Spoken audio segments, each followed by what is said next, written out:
Hello friends, welcome back to my channel. അപ്പോൾ ഞാൻ ഉദ്ദേശിച്ചത് ആദ്യം ഒരു തട്ടിക്കൂട്ട് ഒരു ഗ്രേവി കറി ആയിരുന്നു. പക്ഷേ അത് ബിരിയാണിയിലേക്ക് ആയിരിക്കും. അത് കണ്ടാലും നമുക്ക് അപ്പോൾ ഞാനത് മസാലയുടെ തയ്യാറാക്കാൻ വേണ്ടി കുറച്ച് കറുകയുടെ ഇല, അതുപോലെ ഏലക്കായ, പച്ചമുളക്, മല്ലിച്ചപ്പും പുതിനയും കൂടി നമുക്ക് മസാല അരച്ചെടുക്കാം കേട്ടോ.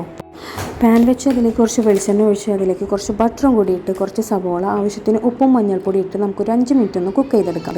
അതിനുശേഷം നമുക്ക് കുറച്ച് കുരുമുളക് പൊടിയും ചിക്കനും കൂടി ചേർത്ത് ഒന്ന് വഴറ്റിയതിന് ശേഷം അതിലേക്ക് കുറച്ച് ഗരം മസാല കൂടി ചേർത്ത് നമുക്കൊരു 5 മിനിറ്റ് മൂടി വെച്ചതിന് ശേഷം നമ്മൾ നേരത്തെ അരച്ച മസാല ഉണ്ടല്ലോ അതും കൂടി ചേർത്ത് കുറച്ച് തൈരും കൂടി ചേർത്ത് കുറച്ചും കൂടി ഒന്ന് നേരം കുക്ക് ചെയ്തെടുക്കാം കേട്ടോ. അപ്പോൾ ഏകദേശം നമ്മുടെ കറി റെഡി ആയിട്ടുണ്ട്. അതിലേക്ക് കുറച്ച് കസ്തൂരി മെത്തും കൂടി ഇട്ടാൽ നമ്മുടെ കറി റെഡിയായി. റൈസ് ഞാനിവിടെ ഉപ്പിട്ട് വേവിച്ച് വെച്ചിട്ടുണ്ട്. ഇനി നമ്മൾ നേരത്തെ ഉണ്ടാക്കിയ മസാലയ്ക്ക് റൈസ് ചേർത്ത് കൊടുക്കാം. കുറച്ച് ഗരം മസാലയും കൂടി ചേർത്ത് കൊടുത്തു കഴിഞ്ഞാൽ നമ്മൾ ബിരിയാണി റെഡിയാണ്.